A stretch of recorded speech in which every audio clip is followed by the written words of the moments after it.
आज श्री राधाष्टमी है।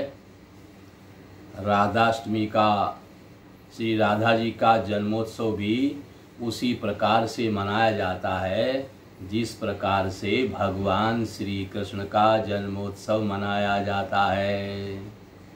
भगवान श्री कृष्ण भादों के कृष्ण पक्ष की अष्टमी को रात्रि में 12 बजे इनका जन्म हुआ और श्री राधा जी का जन्म भादव मास के शुक्ल पक्ष की अष्टमी तिथि को दिन में 12 बजे हुआ। तो राधा जी भगवान श्री कृष्ण की प्रिया हैं, उनकी शक्ति हैं। जब जब धर्म की हानि होती है, जब जब होई धर्म के हानि, बाढ़ई असुर महाअभिमानी, तब तब प्रभु धरहि मनुज शरीरा, और हरहि सदा सज्जन कर पीरा। तो जब धर्म की हानि होती है, गाय और ब्राह्मण दुखी हो जाते हैं, सब लोग इनके बैरी हो जाते हैं, तब भगवान धर्म की स्थापना करने के लिए और संत जनों की यानी साधु ब्राह्मणों की पीड़ा का हरण करने के लिए भगवान पृथ्वी पर अवतार लेते हैं और संत जनों के दुखों को दूर करते हैं, धर्म की स्थापना करते हैं। तो पहले भगवान अपनी शक्ति को भेजते हैं। भगवान की 2 शक्तियां हैं, एक आह्लादनी शक्ति है और एक प्रकाशनी शक्ति है। प्रकाशनी शक्ति दिखाई देती है, आह्लादनी शक्ति दिखाई नहीं देती है। तो भगवान पहले शक्ति को भेजते हैं क्योंकि शक्ति काम करती है और भगवान के आदेश पर करती है। तो पहले शक्ति को यानी राधा जी को भगवान भेजते हैं और फिर स्वयं अवतार लेकर के आते हैं। तो राधा जी लक्ष्मी का साक्षात अवतार हैं। इन्होंने अवतार लेकर के भगवान के साथ मिलकर के धर्म की स्थापना की है। तो राधा जी का भादो मास की शुक्ल पक्ष की अष्टमी को व्रत किया जाता है। तो कई भक्तों ने सवाल भेजे हैं और उन्होंने सवाल पूछा है कि राधाष्टमी के दिन शुभ मुहूर्त में यानी किस मुहूर्त में व्रत करना चाहिए। जैसे श्री कृष्ण जन्माष्टमी का व्रत होता है, क्या ऐसे ही राधाष्टमी का भी व्रत होता है?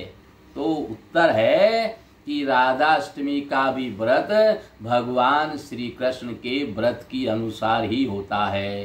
राधाष्टमी के व्रत में भी फलाहार किया जाता है और कहते हैं कि भगवान श्री कृष्ण का जो व्रत है वो आधी रात को खोलते हैं 12 बजे। तो प्रश्न किया कि अष्टमी तिथि के व्रत जो है, राधाष्टमी तिथि का जो व्रत है वो किस समय खोलना चाहिए?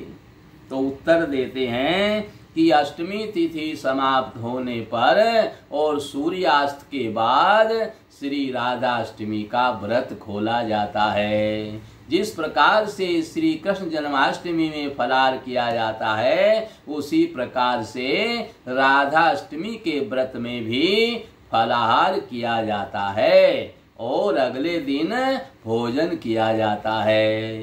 तो उसी प्रकार से श्री राधा जी का भी व्रत अष्टमी का व्रत होता है। श्री राधा जी साक्षात मोक्ष की अवतार हैं। राजा और रानी पर्वत पर तपस्या करने के लिए गए। इनकी तपस्या जब संपन्न हुई तो ब्रह्मा जी वरदान देने के लिए पर्वत पर गए। तो ब्रह्मा जी ने कहा कि ब्रह्मद्रोही राजन वरदान मांगो। पहले इन्होंने राजा से कहा। तो राजा ने वरदान में क्या मांगा? बोले प्रभु हे ब्रह्मा जी, यदि आप मेरी भक्ति पर प्रसन्न हैं तो मुझे मोक्ष दे दो। जैसे ही ब्रह्मा जी ने तथास्तु कहने के लिए हाथ बढ़ाया, ब्रह्मा जी का हाथ राजा के सिर पर गया था तथास्तु कहने के लिए। राजा के सिर पर ब्रह्मा जी का हाथ है, तथास्तु कहने वाले हैं, अर्थात उनको मोक्ष देने ही वाले हैं। बगल में महारानी बैठी हुई है जो तपस्या से अभी अभी उठी है, उसको भी ब्रह्मा जी वरदान देने वाले हैं। लेकिन पहले ही बोल पड़ी, ब्रह्मा जी ठहरो। जैसे ब्रह्मा जी तथास्तु कहने वाले हैं, महारानी ने कहा ब्रह्मा जी ठहरो, यदि आप इनको मोक्ष का वरदान देंगे तो मैं आपको श्राप दे दूंगी। श्राप की बात सुनकर के ब्रह्मा जी भयभीत हो गए। अभी अभी तपस्या से उठी है, इसका इतना पुण्य है, ये जो कह देगी वही हो जाएगा, और पता नहीं क्या श्राप दे दे। तो ब्रह्मा जी का हाथ तो राजा के सिर पर है, पर तथास्तु नहीं बोल पा रहे हैं और वापस हाथ भी नहीं खींच रहे हैं, क्योंकि राजा ने तपस्या की है। तपस्या से ब्रह्मा जी प्रसन्न हुए हैं तो वरदान भी देना अनिवार्य है, पर महारानी के भय से, महारानी के श्राप के भय से ब्रह्मा जी तथास्तु नहीं कह रहे हैं। विचार कर रहे हैं क्या करना चाहिए। 3 दिन बीत गए पर ब्रह्मा जी की समझ में कोई विचार नहीं आया।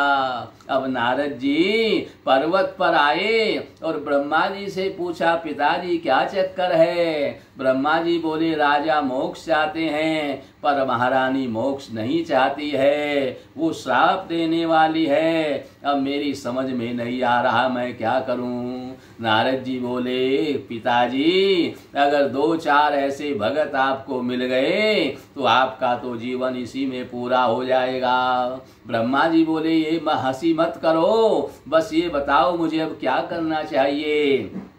तब नारद जी ने राजा से पूछा, महाराज आपको मोक्ष चाहिए। बोले बिल्कुल मोक्ष चाहिए। नारद जी ने पूछा, इस जन्म में ना दे सके अगले जन्म में दे दें। राजा ने कहा चलेगा, क्योंकि नारद जी को पता है राजा तो मान सकता है पर महारानी बिल्कुल नहीं मानेगी। अब राजा ने, नारद जी ने महारानी से पूछा, आपको क्या चाहिए। बोले मुझे तो भगवान की भक्ति चाहिए, भगवान का तस्वीर हमारे सामने हो, भगवान की मूर्ति हमारे सामने हो, हम भगवान का पूजन करें, सेवा शुश्रूषा करें, उनका कीर्तन करें, उनके भजन में रात दिन सरा बोल रहें और हमें कुछ काम हो ही नहीं। बस हमें तो उन्हीं के लीला दर्शन करने हैं, उन्हीं की लीला में मस्त रहना है, उन्हीं के चरित्रों को श्रवण करना है और कुछ हमें नहीं चाहिए। मोक्ष लेकर के क्या करेंगे। तब नारद जी समझ गए महारानी मानने वाली नहीं है। नारद जी ब्रह्मा जी से बोले कि आपका काम हो गया। ब्रह्मा जी बोले कैसे।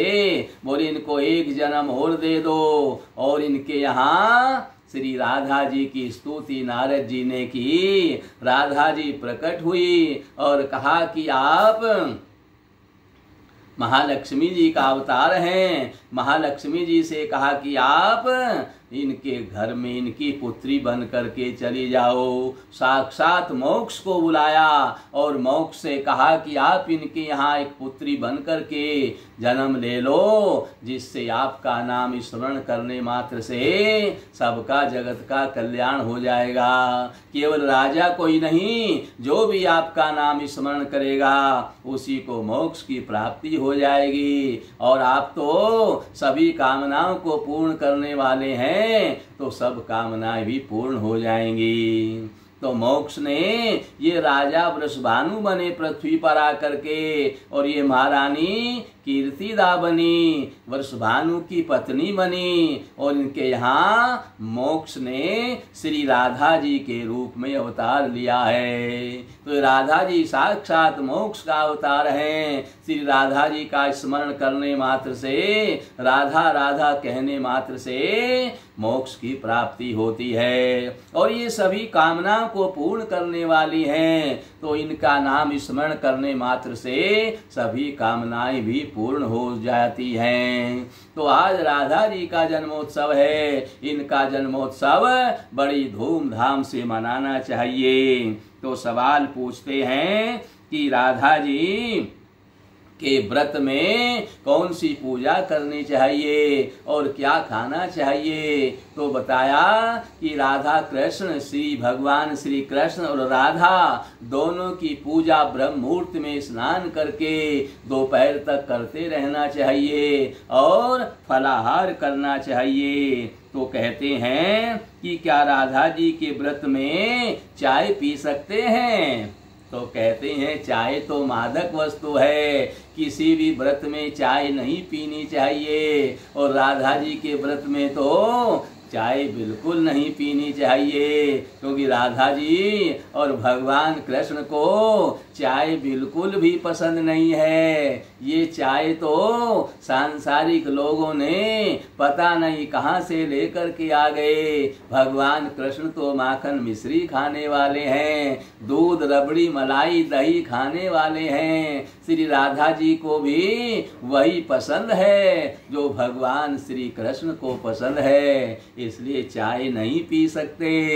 राधा जी के व्रत में तो क्या, किसी भी व्रत में चाय नहीं पीनी चाहिए। चाय में निकोटिन होता है, ये मादक वस्तु है और किसी भी व्रत में मादक वस्तुओं का सेवन करना वर्जित है। यहाँ तक कि लहसुन प्याज तक भी इस व्रत में नहीं खाना चाहिए। उसके बाद सवाल करते हैं कि राधाष्टमी के दिन क्या करना चाहिए। राधाष्टमी के दिन दिन रात श्री राधा कृष्ण और श्री राधा जी और कृष्ण जी का ही पूजन करना चाहिए, उन्हीं के मंत्र का जाप करना चाहिए। इसको वीर अष्टमी भी कहते हैं और श्री राधा जी को प्रसन्न करने के लिए सात्विक विचारों से रहना चाहिए। राधा जी का भोग क्या है, उनका क्या भोग लगाना चाहिए।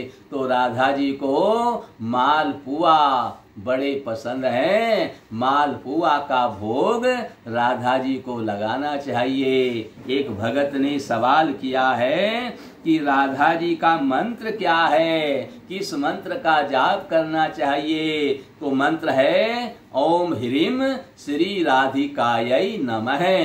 ओम ह्रीम श्री राधिकायै नमः, इस मंत्र का जाप करना चाहिए। राधाष्टमी के दिन इस मंत्र का जाप करने से धन की वृद्धि होती है, बाधाओं का नाश होता है और मन में जो कामना रख करके श्री राधा जी के इस मंत्र का जाप किया जाएगा तो उसकी सभी मनोकामनाएं पूर्ण होती चली जाएंगी। उसके बाद कहते हैं कि राधा जी का सबसे ज्यादा पसंदीदा भोजन क्या है, क्या भोजन करना चाहिए। तो कहते हैं कि सफेद वाला मक्खन जो दूध में से शाम को जमाते हैं और सवेरे हंडिया में से बिलो करके जो मक्खन निकालते हैं सफेद वाला, वो वाला मक्खन राधा जी को प्रिय है। इनको खीर प्रिय है, दूध से बनी हुई सभी वस्तुएं राधा जी को बहुत प्रिय है। साथ में मालपुआ भी इनको बहुत पसंद है। तो कहते हैं कि राधा रानी को क्या चढ़ाना चाहिए। सवाल पूछा कि राधा रानी को क्या चढ़ाना चाहिए। तो राधा रानी को मालपुआ और रबड़ी इनको बड़ी पसंद है। रबड़ी का भोग लगाना चाहिए, रबड़ी चढ़ानी चाहिए और लाल रंग के फूल और नीले रंग के फूल राधा जी पर चढ़ाने चाहिए और बड़ी श्रद्धा भक्ति के साथ में राधा जी का भगवान कृष्ण के साथ में पूजन करना चाहिए। उसके बाद कहते हैं कि राधाष्टमी का व्रत कैसे खोलना चाहिए। बोले सूर्यास्त के बाद में जिस समय आप राधा जी का और भगवान कृष्ण का दिन भर पूजन करते रहें और उनके मंत्र का जाप करते रहें और फिर सूर्यास्त के बाद में राधा कृष्ण और भगवान कृष्ण और राधा को भोग लगा करके और एक गैया को कुछ भोग निकाल करके गाय के लिए दे देना चाहिए, क्योंकि गाय भगवान को बहुत प्रिय है और जो भगवान को प्रिय है वो राधा जी को भी प्रिय है। इसलिए गाय का भोग लगा करके फिर आपको व्रत खोल लेना चाहिए। उसके बाद सवाल किया है कि राधाष्टमी के दिन क्या दान करना चाहिए। तो राधाष्टमी के दिन चावल का दान करना चाहिए और भोजन 56 प्रकार के भोजन बना करके दान करने चाहिए। गुड़, तेल, घी आदि दान करने चाहिए। वस्त्र, छाता, चप्पल, जूता अपनी अपनी शक्ति के अनुसार खूब दान करना चाहिए। राधा जी को प्रसन्न करने के लिए गरीबों को भोजन कराना चाहिए और धन का लोभ उस दिन बिल्कुल ना करें। इस प्रकार से राधा जी प्रसन्न हो जाती हैं। और राधा जी का सबसे प्रिय कौन है? तो भगवान कृष्ण इनके सबसे प्रिय हैं। भगवान कृष्ण से ज्यादा प्रिय इनको कोई नहीं है। राधा रानी पर क्या चढ़ाया जाता है? बोले राधा रानी पर माखन, मिश्री, रबड़ी, मलाई, बस यही इनका सबसे प्रिय भोजन है। यही इन पर भोग लगाना चाहिए। मोहन भोग इनको प्रिय है, माखन मिश्री इनको प्रिय है और ऋतु फल, समय के जो मौसम के अनुसार फल हैं वो भी राधा रानी को चढ़ा देने चाहिए। उससे राधा रानी प्रसन्न हो जाती है। और कहते हैं कि राधा रानी को सबसे ज्यादा कौन सी मिठाई प्रिय है? राधा रानी को मालपुआ और रबड़ी सबसे ज्यादा प्रिय है। इनको घर में अपने हाथ से बनाई हुई जो मिठाई है, मालपुआ और रबड़ी, इनको सबसे ज्यादा प्रिय है। दूध से बना हुआ, घर में अपने हाथ से बनाया हुआ कलाकंद भी और पेड़े इनको बड़े ही प्रिय हैं। लेकिन राधा कृष्ण को अपने हाथों से बने हुए ही ये मिठाई प्रिय है। यशोदा मैया अपने हाथों से ही माखन निकाल करके भगवान को देती थी और बाकी घर वालों को नौकर चाहे हो बना करके दें, पर भगवान के लिए यशोदा मैया नौकर बहुत घर में थे, दास दासियां बहुत घर में थे, पर किसी से कहती नहीं थी मेरे लल्ला के लिए फलानी वस्तु बनाओ। अपने हाथों से इनको माखन निकाल करके मिश्री देती थी, रबड़ी मलाई देती थी और अपने हाथों से दूध उठा करके भगवान को पिलाती थी। तो भगवान को अगर प्रसन्न करना है तो ये सब मिठाइयाँ अपने हाथों से ही घर में बना करके भगवान का भोग लगाना चाहिए। तो कहते हैं कि राधाष्टमी के दिन क्या करना चाहिए? राधाष्टमी के दिन भगवान श्री कृष्ण और राधा जी को पंचामृत से स्नान कराना चाहिए। पंचामृत से स्नान करा करके फिर शुद्ध स्नान करा करके इनको श्रृंगार करना चाहिए। सुंदर सुंदर श्रृंगार करके इनको झूले में बैठा करके झूला झुलाना चाहिए। राधा कृष्ण दोनों को झूला झुलाना चाहिए और झूला झुला करके फिर घर में नृत्य, संगीत, नाच, रंग और सुंदर सुंदर भजन राधा कृष्ण को सुनाने चाहिए। इस प्रकार से ये बहुत ही प्रसन्न होते हैं। और कम से कम राधाष्टमी को तो इनकी अष्टयाम आरती करनी चाहिए, 8 बार आरती। वैसे तो रोजाना ही करनी चाहिए, पर कम से कम राधाष्टमी को तो अष्टयाम आरती करनी ही चाहिए।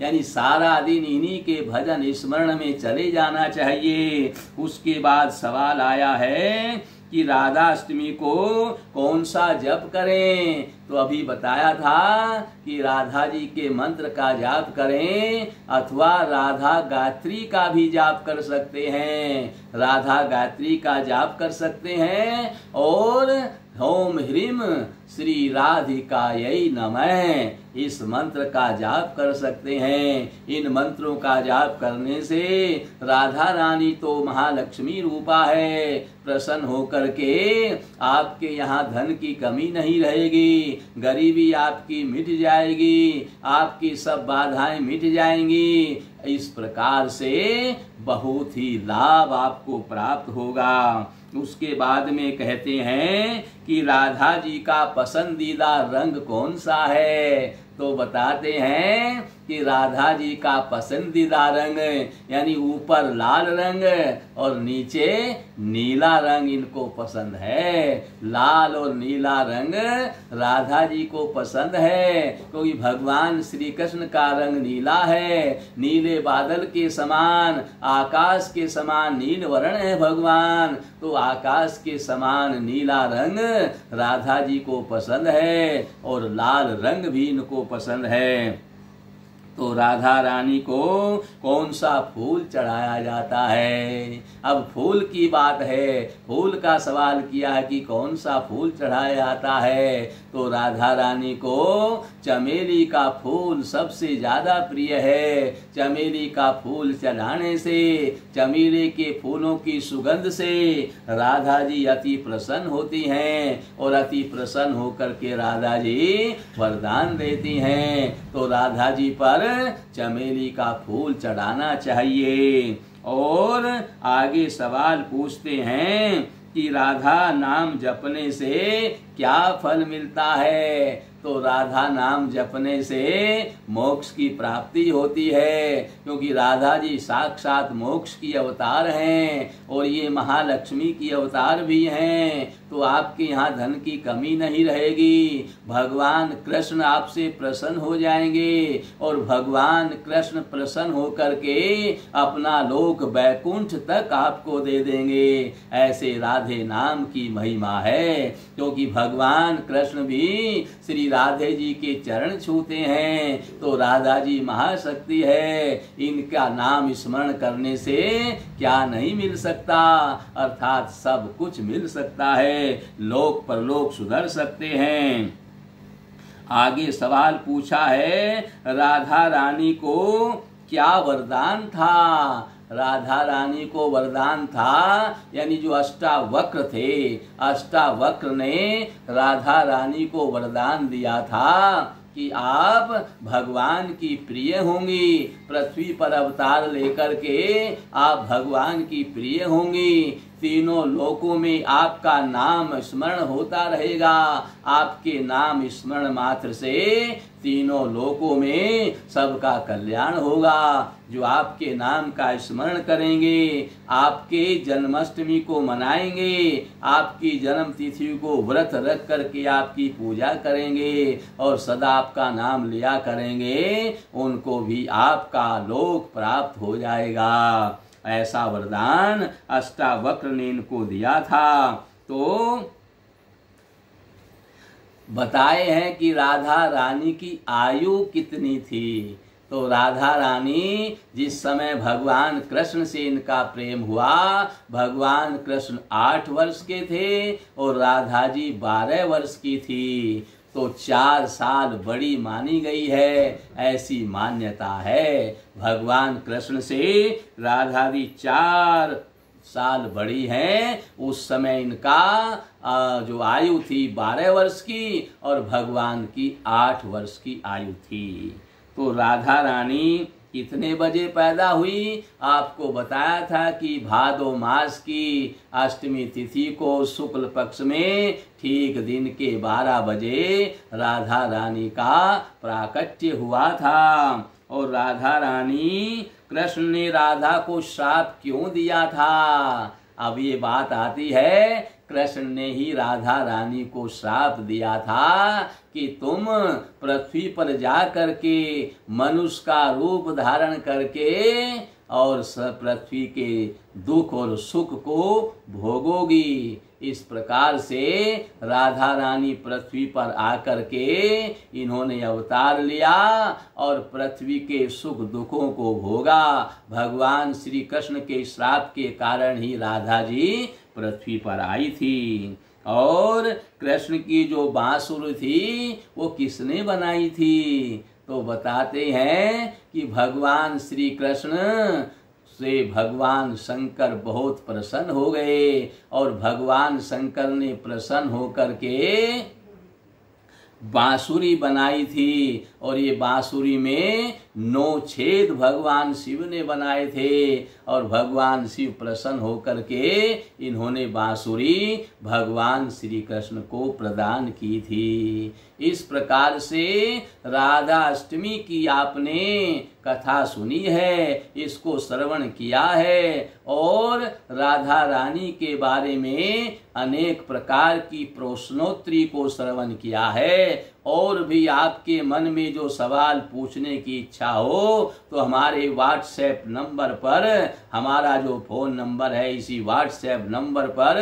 अपने सवाल भेजें और उसका उत्तर अगले दिन आपको दे दिया जाएगा। जो भी आपकी इच्छा हो, धर्म के कार्य के लिए, सत्संग के लिए और किसी भी प्रकार के धार्मिक किसी प्रकार के प्रश्न को पूछने के लिए आप अपना सवाल भेज सकते हैं और उसका उत्तर आपको YouTube चैनल पर मिलता रहेगा और आपकी शंकाएं घर बैठे दूर होती रहेंगी। नारायण नारायण।